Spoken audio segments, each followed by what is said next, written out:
ठुलो कुरा हो। मेरो लागि कोरोना निको पार्नु कुनै ठुलो कुरा होइन। मैले यो घमण्डपूर्वक भनेको होइन। यो कुरा चाहिँ कसरी प्रमाणित हुन्छ भन्दाखेरि कोरोना पोजिटिभ देखिएका बिरामीमा जसलाई सिम्पटम्स पनि देखिएको छ र जसको चाहिँ पिसिआर टेस्ट गर्दाखेरि पोजिटिभ देखिएको छ उहाँहरूलाई मैले औषधि दिएर होइन अनि चाहिँ उहाँहरूको चाहिँ 4-5 दिनमा चेक गर्दाखेरि उहाँहरूको पिसिआर प्रमाणित गरेर नेगेटिभ आएको कुरा त अब जसले फेक हो भन्नुभएको छ उहाँहरूलाई मैले बिचारा बाहेक केही भन्दिनँ। किनभने तपाईँको चाहिँ हामीले बोलाउँदाखेरि चाहिँ 10-11 दिनमा कुनै डोज हालेको हुन्छ 200 ग्रामको। तर यो औषधि चाहिँ तपाईँ खाँदाखेरि कुनै बिरामीलाई यसले 3 दिनमै पनि राम्रो गर्छ होइन भने कसैलाई 6-7 दिन पनि लाग्न सक्छ। यो औषधि प्राप्त गरेर तपाईँको आफ्नो जीवन बचाउनुहोस् होइन। यो कोरोनाको भाइरस रेला गरेर मैले तपाईँहरूलाई प्रचार प्रसारका लागि सस्तो लोकप्रियताका लागि मात्रै होइन मलाई भाइरल हुनु जरुरी छैन। किनभने भेन्टिलेसनमा गइसकेको अवस्थाको बिरामीलाई चाहिँ बचाउँदैन। त्यो चाहिँ कस्तो भने घर जलिसके पछाडि गएर पानी एम्बुलेन्स के अरे दमकल लगेर पानी हाले जस्तै हुन्छ।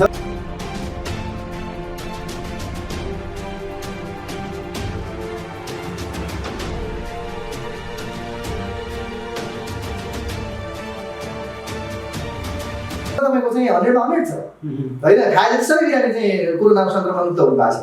इम्युनिटी बढेर उहाँहरू चाहिँ इम्युनिटी जसले बढाउन चाहन्छ उहाँहरूले पनि खाना मिल्ने खालको छ।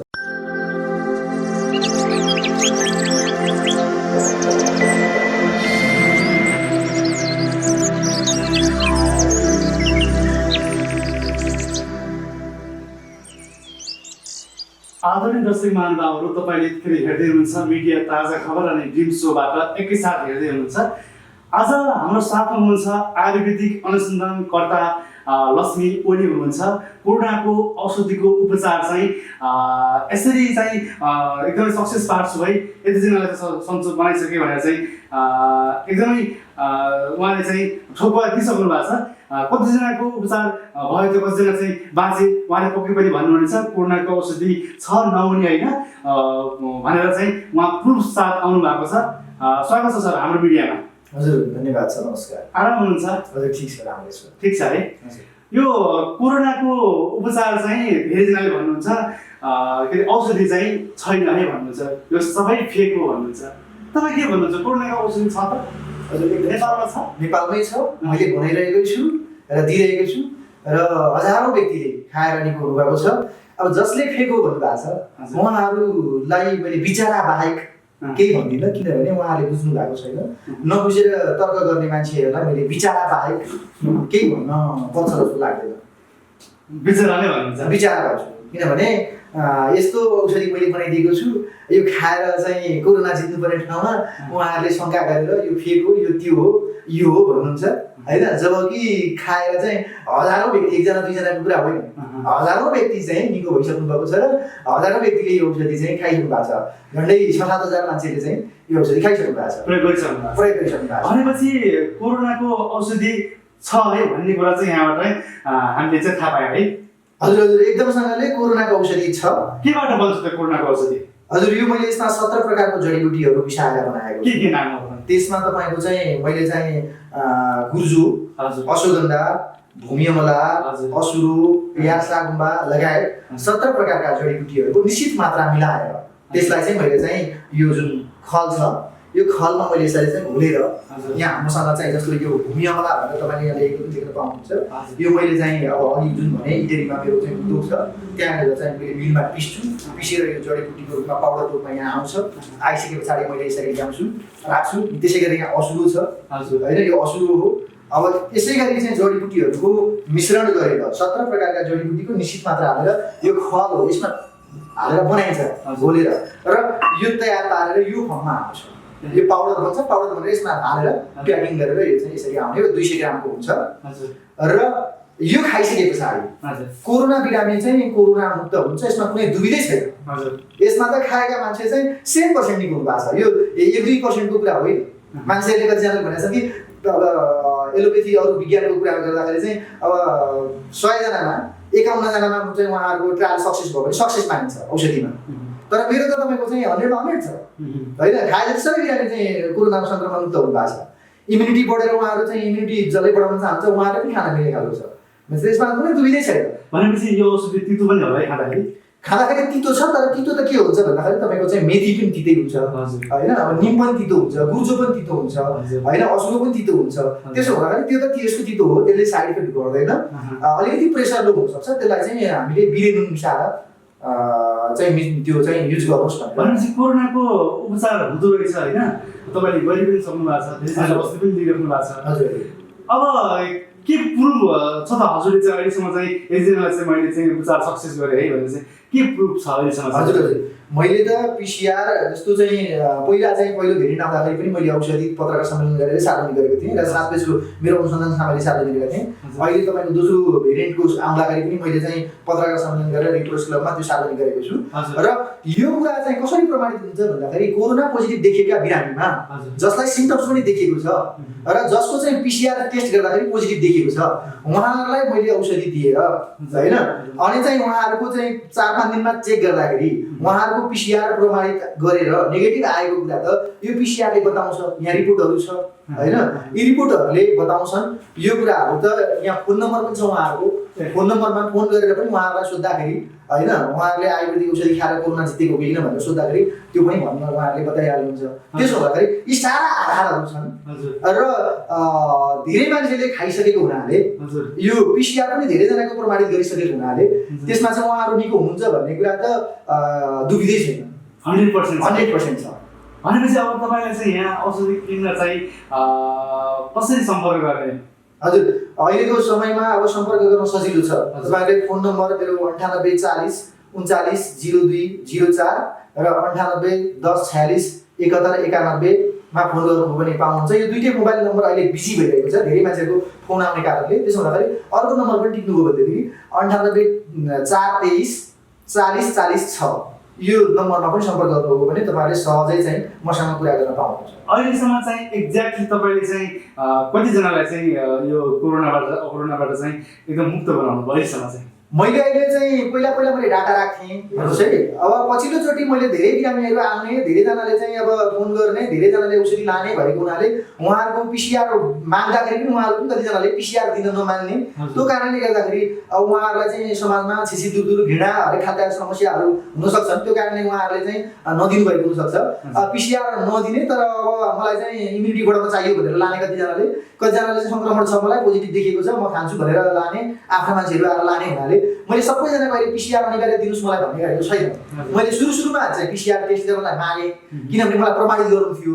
अनि त्यो हुँदाखेरि मैले पिसिआर प्रमाणित गरेँ निकैजनाको होइन। अनि त्यसपछि चाहिँ पछिल्लोचोटि चाहिँ मैले जसलाई दियो सबैलाई दिएको जति बिरामी ठिक हुन्छन् होइन। अनि त्यसपछि मैले चाहिँ पिसिआर प्रमाणित उहाँहरूको गर्न छोडेँ र मैले चाहिँ फोन नम्बरहरू चाहिँ डायरीमा टिपेर राखिदिने गरेको छु यसरी होइन। उहाँहरूले कतिजनाले कति पिस मगाउनु भयो कुन ठाउँबाट भनेर मैले फोन नम्बर सहित राखिदिने गरेको छु। कसैलाई शङ्का भयो भने त्यो फोन नम्बरमा यहाँ त थुप्रै बिरामीको चाहिँ रेकर्डहरू छ। अब कतिजना चाहिँ तपाईँको चाहिँ त्यो फोन नम्बर पनि कतिजनाको चाहिँ टिपेको छैन किनभने उहाँहरूले आफै आउनुहुन्छ, हामीले औषधि चाहियो भन्नुहुन्छ होइन। हतारको बेलामा फोन नम्बर पनि टिप्ने फुर्सद हुँदैन खासमा। अनि त्यसो हुँदाखेरि यहाँ चाहिँ अब धेरैजना बिरामीहरूको यसरी त्यो दैनिक आउने बिरामीहरूको फोन नम्बर रेकर्ड हामीले राखेका छौँ। कहिलेकाहीँ तपाईँले चाहिँ यसरी तपाईँकोबाट चाहिँ औषधि लगिराख्नुहुन्छ होइन, जुन बिरामीहरूले हजुर ती बिरामीहरूले चाहिँ शौच नगएर होइन तपाईँलाई चाहिँ तपाईँ कहाँ आएर चाहिँ यो औषधि तपाईँले बेकार दिनु भएछ भनेर चाहिँ कहिलेकाहीँ तपाईँसँग चाहिँ खण्डन गर्ने भन्दा यदि कामै गरेन औषधि कामै गरेन त्यस्तो छैन। मलाई देशभरिबाट अहिले धेरैवटा फोनहरू के भएर आएको छ भने जसले औषधि प्रयोग गर्नुभयो उहाँहरूले बधाई तथा शुभकामना, तपाईँले धेरै राम्रो काम गर्नुभएछ, यतिको औषधि दुनियाँमा बनाउन सकेको थिएन, तपाईँले बनाउनु भएछ, यो खुसीको कुरा हो, हामीले प्रयोग गऱ्यौँ, ठिक भयो, तपाईँलाई धन्यवाद छ भनेर धेरैवटा फोन आएको छ उहाँहरूको होइन। मैले ठिकै छ ओके छ भनेर भनेको छु होइन। उहाँहरूले चाहिँ धेरैले शुभकामना बधाई दिनुभएको छ। भनेपछि यो डब्बालाई चाहिँ कति पर्ने हो? यसको चाहिँ एक बट्टाको चाहिँ हाम्रो लागत खर्च लगभग त्यही 1500 जति आउँछ सबै औषधि बनाउँदा प्याकिङ गर्दा होइन। बेच्दाखेरि हामीले त्यही तपाईँको चाहिँ 1500 नै दिने गरेको छ। हाम्रो लागत खर्च लगभग उठोस् भन्ने हिसाबले, किनभने महामारी हो, यो मानवताभन्दा ठुलो कुरा केही होइन। हस्पिटलहरूले एउटै बिरामीमा एक रातको 20,000 30,000 10,000 होइन लेखा छन् मन परि एउटा 1500 को औषधि दिएर कोरोना परास्त गर्नु, कोरोनालाई जित्नु भन्दा ठुलो कुरा त केही पनि होइन। त्यसो हुँदाखेरि सबै सहज पहुँच होस् भनेर चाहिँ यसलाई चाहिँ हामीले जतिमा भन्यो त्यतिमै दिने, किनभने यो मानवताको लडाइँ हो। यो लडाइँ चाहिँ जित्न सकियो भनेदेखि चाहिँ सबैको भलो हुन्छ होइन। पैसा त जुनसुकै पेसाबाट पनि कमाउन सकिन्छ, यो पैसा कमाउनलाई यो गरिएको होइन वास्तवमा। यो चाहिँ एउटा मानवताको सेवा होइन। एउटा मानिसहरू चाहिँ दुःखमा पर्दाखेरि, पीडामा पर्दाखेरि हस्पिटलहरूले चाहिँ तपाईँको सटर झारेर बसेको बेलामा, डक्टरहरूले उपचार गर्न सक्दैन भनेर फर्काइदिएको बेलामा हामीले त्यस्ता बिरामीहरूलाई औषधि यो खानुहोस् ठिक हुन्छ भनेर चाहिँ औषधि दिएका छौँ। र कसैलाई 3 दिन, कसैलाई 4 दिन, कसैलाई 5 दिन, 6 दिनमा सबैको नेगेटिभ आएको छ रिजल्टहरू। तर धेरैजनाले भन्नुहुन्छ क्या सब होइन, हजुर यो कोरोना चाहिँ छैन, यो त बकवास हो भन्नुहुन्छ। हजुर कोरोना चाहिँ छैन, उहाँहरूसँग तर्क गर्नु पनि छैन होइन। उहाँहरूलाई मैले बिचारा बाहेक भन्ने ठाउँै छैन। किनभने बिचारा किन अर्थमा भने उहाँहरूलाई कोरोना के हो, कोरोनाको भाइरस कस्तो हुन्छ होइन, त्यसमा ल्याबमा टेस्ट गरेर कसरी हेरिन्छ त्यो केही थाहै छैन। अनि उहाँहरूले चाहिँ अन्दाज गर्नु छैन भन्नुहुन्छ। मेरो उहाँहरूलाई भनाइ के हुन्छ भने बुझ्नका लागि तपाईँहरू ल कोरोनाको छैन त्यतातिर हुन लाग्नुहोस्, बिरामीमा खोकी छ, बिरामीमा ज्वरो छ, बिरामीमा डायरिया छ, बिरामीको खाना रुचि छैन, बिरामी शिथिल भएको छ, अनि बिरामीको अक्सिजन स्याचुरेसन घटेको छ, बिरामी मरिरहेको छ। त्यसो उहाँहरूले पुष्टि गर्नुपर्छ कि बिरामी कसरी के कारणले मर्यो होइन, त्यो पुष्टि गर्नुपर्ने हुन्छ। त्यसो हुँदाखेरि WHO लगायतका चाहिँ विश्व स्वास्थ्य सङ्गठन होइन, मतलब चाहिँ लगायतका संस्थाहरूले र विज्ञहरूले होइन कोरोना भाइरस छ भनेर ल्याबमा डिटेक्ट गरिसकेको विषय हो।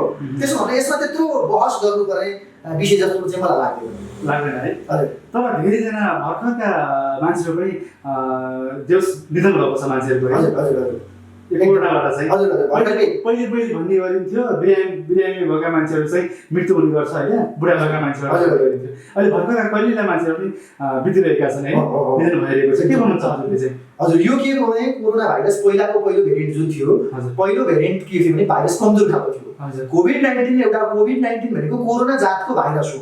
कोभिड-19 भनेरलाई परिभाषित गरियो। अब यसको पनि के हो भने लहर भन्छ जुन हामीले चाहिँ त्यसलाई भेरिएन्ट भन्दाखेरि तपाईँको बेलायती भेरिएन्ट अहिले ल्याउँदै अहिले भारतीय भेरिएन्ट भन्छ होइन। अब भारतीय भेरिएन्ट चाहिँ के हो भन्दाखेरि अहिले चाहिँ झन् कडा खालको भाइरस, त्यसले चाहिँ आफ्नो चाहिँ के भन्दाखेरि म्युटेसन भयो क्या, त्यो चाहिँ शरीरमा मानव शरीरमा पस्यो र प्रतिरोधक क्षमतालाई ध्वस्त गर्दै त्यो चाहिँ के भने भाइरसले आफ्नो स्वरूपलाई चेन्ज गर्दै गयो, मजबुत गर्दै गयो। उसले चाहिँ आफ्नो अवस्थालाई मजबुत गर्दै गयो। र अहिलेको भाइरस चाहिँ के छ भन्दाखेरि दोस्रो भेरिएन्ट चाहिँ छिटै चाहिँ तपाईँको चाहिँ सङ्क्रमित हुने, मान्छेलाई फैलिने छिटो, र तपाईँको चाहिँ 4-5 दिनसम्म त्यसको लक्षणहरू नदेखिने, अनि बिरामीहरू के भने घरमै बस्नुहुन्छ, आइसोलेसनमा तपाईँको होम क्वारेन्टाइनमा बस्नुहुन्छ। त्यस्तो गर्दाखेरि उहाँहरू चाहिँ डक्टरमा हस्पिटलमा जानुहुन्न र औषधि खानुहुन्न होइन। अब चाहिँ कुनै औषधि पनि अब बाहिरी एलोपेथीमा बनिसकेको छैन होइन। अब उहाँहरू आयुर्वेदिक औषधि पनि खानुहुन्न होइन, अविश्वास गर्नुहुन्छ। अनि त्यस्तो अवस्थामा के हुन्छ भने अक्सिजन स्याचुरेसन सट्टै घट्ने र अचानक तपाईँको भित्र भाइरसको सङ्ख्या चाहिँ करोड पुगिसकेर तपाईँको चाहिँ फोक्सोलाई चाहिँ छ्यादविच्छेद गर्ने, भित्र निमोनिया गर्ने, अनि त्यो भएर ज्वरो चाहिँ आउने, अन्य डायरिया भइराख्ने, शरीरले कटकट खाने, खाना रुचि नहुने, त्यो सबै भएर चाहिँ उहाँहरूको इम्युनिटी चाहिँ एकदम ध्वस्त गरिरहेको हुन्छ। अनि त्यसपछि चाहिँ छिटै चाहिँ अक्सिजन स्याचुरेसन घटेर मृत्यु प्राप्त हुन्छ। तर त्यो नहोस् भन्नको लागि उहाँहरूले सुरुदेखि नै हस्पिटल जाने अथवा औषधिहरूको सहयोग लिने, अक्सिजनको सहयोग लिने, त्यो गर्नुपर्ने चाहिँ हेरचेक नै गर्नुभयो एकदम। तर धेरैजना चाहिँ जुन यो कोरोनाबाट लागेका मान्छेहरू चाहिँ होइन आइसोलेसनमा बस्नुहुन्छ होइन, लगभग 14-15 दिन चाहिँ बस्नुपर्ने हुन्छ होइन। तर औषधि धेरै खानुहुन्छ तर त्यसले काम गरेको हुँदैन। 14-15 दिन चाहिँ अलिअलि के विषय भएको देखिन्छ होइन। अब तर एक्ज्याक्टली अब यो औषधि खाइसकेपछि चाहिँ कति दिनमा चाहिँ सन्चो हुन्छ भन्ने हुन्छ नि, कतिपय जसबाट चाहिँ खाना पाउनु होला भिडियो हेर्नु भएको छैन। यो कोरोनाबाट लागेका मान्छेहरूले चाहिँ औषधि कति दिनसम्म खानुपर्छ यो तपाईँको आयुर्वेदिक? हजुर यो आयुर्वेदिक चाहिँ तपाईँको चाहिँ हामीले बनाउँदाखेरि चाहिँ 10-11 दिनमा कुनै डोज हालेको हुन्छ 200 ग्रामको। तर यो औषधि चाहिँ तपाईँ खाँदाखेरि कुनै बिरामीलाई यसले 3 दिनमै पनि राम्रो गर्छ होइन, भने कसैलाई 6-7 दिन पनि लाग्न सक्छ। किन भन्दाखेरि मान्छेको शरीर अलग अलग बनावट हुन्छ, शरीरको कम्पोजिसन भित्री जस्तो ब्लडको कुराहरू होइन, त्यहाँ सुगर, त्यहाँको चाहिँ हेमोग्लोबिन, त्यहाँभित्रको चाहिँ ब्लडमा भएको चाहिँ WBC होइन, प्लेटलेट्स, त्यो सबै कुराहरू अलग अलग मान्छेको अलग अलग हुने हुनाले र प्रत्येकमा इम्युनिटी पावर पनि अलग अलग हुने हुनाले हरेक व्यक्तिलाई एकै हुन्छ भन्ने छैन। र सबै मान्छेलाई चाहिँ एकै खालको ज्वरो पनि हुनसक्छ, कसैलाई 102 पनि आएको हुनसक्छ, 103 पनि आएको हुनसक्छ, कसैलाई चाहिँ 49 मात्रै पनि आएको हुनसक्छ होइन, कसैलाई साधारण रुगामर्की जस्तो मात्रै भएको पनि हुनसक्छ, कसैलाई चाहिँ एकदम डायरिया लागिराख्ने होइन, जिउ कटकट खाने भएको पनि हुनसक्छ। त्यस्तो हुँदाखेरि हरेक व्यक्तिमा अलग अलग हुने हुनाले यसको रिजल्ट पनि हरेक व्यक्तिमा अलग अलग आउँछ। तर उहाँहरूले खाँदाखेरि चाहिँ यो औषधि खाँदाखेरि चाहिँ लगातार 8-9 दिन 10 दिन खाँदाखेरि पनि केही फरक पर्दैन। भनेपछि राई मिलाएर खाने कि खाना खाएर खाने कि हजुर यो चाहिँ एक एक चम्चा औषधि खाना खाएको 1 घण्टा पछि मन तातो पानीमा घोलेर खाने। जसको प्रेसर लो छ उहाँहरूले थोरै चाहिँ मिश्री र सुगर नभएले मिश्री र बिरेनुन मिसाएर खाने। अब जो तितो खान नसक्ने हुन्छ उहाँहरूले महमा खाने, हनीमा। बच्चाहरूलाई पनि दिँदाखेरि हनीमा दिने। बच्चाहरूलाई चाहिँ तपाईँको चाहिँ 15 वर्षभन्दा मुनिको बच्चाहरूलाई आधा चम्चा मात्रै दिने। र सङ्क्रमित व्यक्तिले बिहान दिउँसो बेलुका 3 टाइम खाने। सङ्क्रमण नभएको व्यक्तिले चाहिँ 2 पटक खाँदा पनि हुन्छ। जसलाई सुगर र प्रेसर छ उहाँहरूका लागि चाहिँ यसले सुगर र प्रेसर पनि घटाउने हुनाले अझै फाइदा नै गर्छ। भनेपछि सुगर र प्रेसरको लागि पनि एउटा औषधि नै भयो हैन? अब सुगर र प्रेसरकै लागि भनेर बनाएको चाहिँ होइन, तर सुगर र प्रेसरका बिरामीले पनि खान मिल्ने गरी बनाइएको हुनाले उहाँहरूको सुगरको औषधि खाइरहेको, प्रेसरको औषधि खाइरहेको बिरामीले पनि यो औषधि मजाले खान सक्नुहुन्छ। उहाँहरूको सुगर प्रेसर बढाउने होइन कि यसले घटाउँछ नै। धेरैजनाले तपाईँको आज औषधि लिएर जानुभयो होइन? हजुर एकदम तपाईँ त मेरो भगवानै हुनुभयो नि है। तपाईँ त मेरो के अरे भगवान हुन आउनुभयो।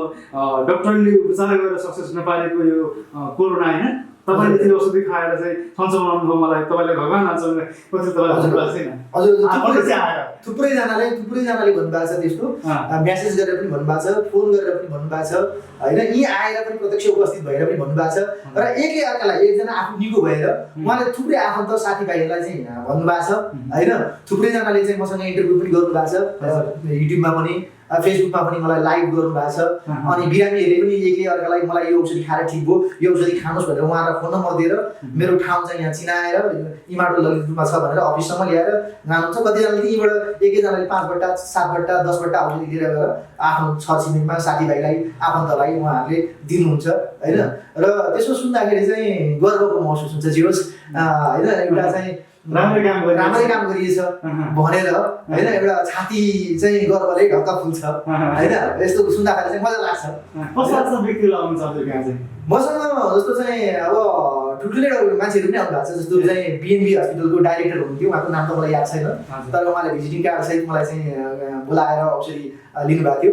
अनि पछाडि पनि पछिल्लोचोटि चाहिँ पनि मलाई चाहिँ औषधि फेरि मगाउनु भएको थियो उहाँले। त्यसपछि तपाईँको चाहिँ अरू थुप्रै मान्छेहरूले समाजका प्रतिष्ठित मान्छेहरूले पनि औषधि लिनुभएको छ। जस्तो चाहिँ गिरिराज मणि पोखरेल होइन, स्वास्थ्य मन्त्री हुनुहुन्थ्यो पहिलाको, पूर्व स्वास्थ्य मन्त्री। उहाँले पनि हाम्रै औषधि खाएर उहाँले चाहिँ कोरोना भाइरस जित्नुभयो गत साल जब उहाँ सङ्क्रमित हुनुहुन्थ्यो। उहाँलाई चाहिँ हाम्रो चाहिँ अर्को एकजना दिदीले यता कलङ्कीतिरको दिदीले उहाँले चाहिँ फोन गरेर त्यहाँ पठाइदिनुहोस् भन्नुभएको थियो औषधि। हामीले पठाइदिएको थियौँ।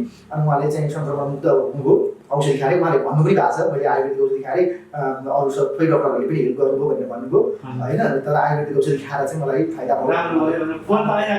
हजुर फोन आइरहन्छ थुप्रै मान्छेहरूले होइन। अब एउटा खुसीको कुरा होइन, उहाँहरूले जसले विश्वास गरेर खानुभयो उहाँहरूलाई राम्रो भएको छ यो औषधिले, त्यसमा दुखिँदै छैन। अन्तिममा छ हामी होइन, अन्त्यमा के भन्नु? जति पनि तपाईँलाई तपाईँको भिडियो चाहिँ हेरेर बसिराख्नु भएको छ तमाम दर्शकहरू होइन, हजुर उहाँहरूको लागि तपाईँको के छ अन्तिममा सन्देश चाहिँ? अन्तिममा मेरो तपाईँहरू सबैलाई दशमलाई जोडेर के छ भने यो औषधि प्राप्त गरेर तपाईँहरू आफ्नो जीवन बचाउनुहोस् होइन। यो कोरोनाको भाइरस रेला गरेर मैले तपाईँहरूलाई प्रसारका लागि, सस्तो लोकप्रियताका लागि मात्रै होइन, मलाई भाइरल हुनु जरुरी छैन। किनभने म पटक पटक भाइरल भइसकेको व्यक्ति हो होइन, म पोरै पनि भाइरल भएको व्यक्ति हो होइन। मलाई मेरो भाइरल हुनलाई यो गर्नै पर्दैन, किनभने म आयुर्वेदको क्षेत्रमा चाहिँ म 17 वर्षदेखि उपचार दिइरहेको छु होइन। यो भाइरल हुँदैन केही भइहाल्ने पनि होइन होइन। हामीले चाहिँ के भन्दाखेरि चाहिँ भाइरल हुने कुरामा कतिजनाले गर्नुहुन्छ, जस्तो चाहिँ एकजना हुन्थ्यो नि मेमोरी किङ भनेर भाइरल हुनुको पछि चाहिँ प्रमाणित गर्नु सक्दाखेरि चाहिँ आफै हराउनु नि विजय साई समथिङ के भनेर। बिचरा अब उहाँलाई मेरो त माया नै छ, तर त्यसरी भाइरल हुनु मलाई फेक कुरामा छैन। मैले जे हो त्यही तथ्य भनिदिन्छु होइन। भाइरल हुने विषय नै होइन यो त के भन्दाखेरि कोरोना जस्तो महामारीले मान्छे चाहिँ जिउँदै मान्छे चाहिँ डक्टरै मान्छे होइन, युवा मान्छे मरिरहेको छन् ब्याङ ब्याङ भने होइन। उहाँहरू चाहिँ आज मतलब चाहिँ जीवन उमेरमै भनौँ न जीवन गुमाइराख्नु भएको छ भने यो कुरा भाइरल हुने विषय नै होइन होइन। त्यसो हुँदाखेरि यो त चाहिँ एकदम साइन्सको कुराहरू हो होइन। अनि तपाईँहरू चाहिँ हिजो तपाईँको बुवा आमाले चाहिँ तपाईँहरूलाई हुर्काउँदाखेरि होइन तेलले अनि तपाईँको मेथीलाई तेलमा डढाएर होइन, अनि मेथी तेलले चाहिँ तपाईँहरूलाई तालुमा हालिदिनुहुन्थ्यो, तपाईँहरूलाई चाहिँ जिउमा सेक्नुहुन्थ्यो होइन। अनि त्यसरी चाहिँ तपाईँहरूलाई आयुर्वेदले हुर्काएको छ अनि तपाईँहरू आज आयुर्वेदलाई विश्वास नगरेर तपाईँहरू शङ्कै मात्रै गर्नुहुन्छ, औषधि प्रयोग नगरी फेक भनिदिनुहुन्छ भनेदेखि त मैले तपाईँहरूलाई प्रति दयाको भावले हेर्नुपर्ने हुन्छ। मैले गर्नु केही पनि छैन, म मरेर लाँदाखेरि यो लाने पनि होइन होइन, मैले यो सँगै बाँचिन्जेल मात्रै यो सबै गर्ने हो र मानवताका लागि म जन्मेको सार्थकता पुष्टि हुने भनेको मैले समाजसेवा गरेँ भने मात्रै हुन्छ। त्यसो हुँदाखेरि मैले यो समाजसेवाका लागि गरेको हो। मेरो 10 औँला जोडेर बिन्ती छ तपाईँहरूलाई, शङ्का नगर्नुहोस्, औषधि खानुहोस्, इम्युनिटी बढाउनुहोस् अथवा कोरोना भाइरस मुक्त हुनलाई यो औषधि प्राप्त गरेर तपाईँहरूले खानुभयो भने कोरोना तपाईँहरू जित्नुहुन्छ, त्यसमा दुविधा छैन। अब रह्यो तपाईँको चाहिँ यो औषधिले भेन्टिलेसनमा गइसकेको अवस्थाको बिरामीलाई चाहिँ बचाउँदैन। त्यो चाहिँ कस्तो भने घर जलिसके पछाडि गएर पानी एम्बुलेन्स के अरे दमकल लगेर पानी हाले जस्तै हुन्छ। त्यस्तै यो तपाईँको भेन्टिलेसनमा गइसकेको अक्सिजन स्याचुरेसनै नभएर अब मान्छे चाहिँ नफर्किने अवस्थाको बिरामीलाई काम गर्दैन। नत्र त्योभन्दा बाहेकका डायरिया भएका, ज्वरो भएका, खाना रुचि नभएका, जिउ कटकट खाएको, नाकको बास्ना हराएका र शरीर चाहिँ एकदम कमजोर भइरहेका बिरामीलाई यो औषधि दिनुभयो भने सञ्जीवनी बुटी सरह काम गर्छ। यसले 2-3 दिन 4 दिन 5 दिनमा चाहिँ अब सबैलाई एउटै हुनाले निको पार्छ। त्यसो हुँदाखेरि तपाईँहरू शङ्का मात्रै नगर्नुहोस्, एकचोटि परीक्षण गरेर हेर्नुहोस् होइन। तपाईँहरूलाई मैले यत्तिकै प्रचारका लागि मात्रै चाहिँ भनेको होइन र तपाईँहरूले मसँग चाहिँ आउनुभयो भने यो औषधि म 1-2 जनालाई होइन र 100-200 मान्छेलाई होइन, मैले चाहिँ लाखौँ मान्छेलाई, 10औं लाख मान्छेलाई पनि मैले चाहिँ यो तयार पारेर दिन सक्छु। त्यसको लागि बचाउन पनि सक्छु, बचाउन पनि सक्छु, औषधिले बचाउँछ। मेरो लागि तपाईँहरूलाई भन्दाखेरि मेरो लागि चाहिँ जसले पत्याउनुहुन्छ र सुरुदेखि औषधि गर्नुहुन्छ, यो औषधि आयुर्वेदिक औषधि उहाँहरूलाई निको पार्नु कुनै ठुलो कुरा होइन। मेरो लागि कोरोना निको पार्नु कुनै ठुलो कुरा होइन। मैले यो घमण्डपूर्वक भनेको होइन, तर सबैलाई जानकारी होस्, थाहा होस् भनेर भनेको। यति गर्दा गर्दै पनि कसैले अविश्वास गर्नुहुन्छ भने त्यो चाहिँ अब मैले माथि ईश्वरलाई मात्रै सुम्पिन्छु। विश्वास गरेरले गर्नुहुन्छ, नगरेरले गर्नुहुन्न, यो बाहेक म केही भन्न सक्दिनँ। हस्, समय सम्वादको लागि धेरै धन्यवाद है। हजुर, तपाईँहरूले जुन समय र अवसर दिनुभयो त्यसको लागि तपाईँहरूलाई र तपाईँहरूको मिडियालाई म हृदयदेखि धन्यवाद र आभार व्यक्त गर्दछु। हस्, नमस्कार। हस्, नमस्कार।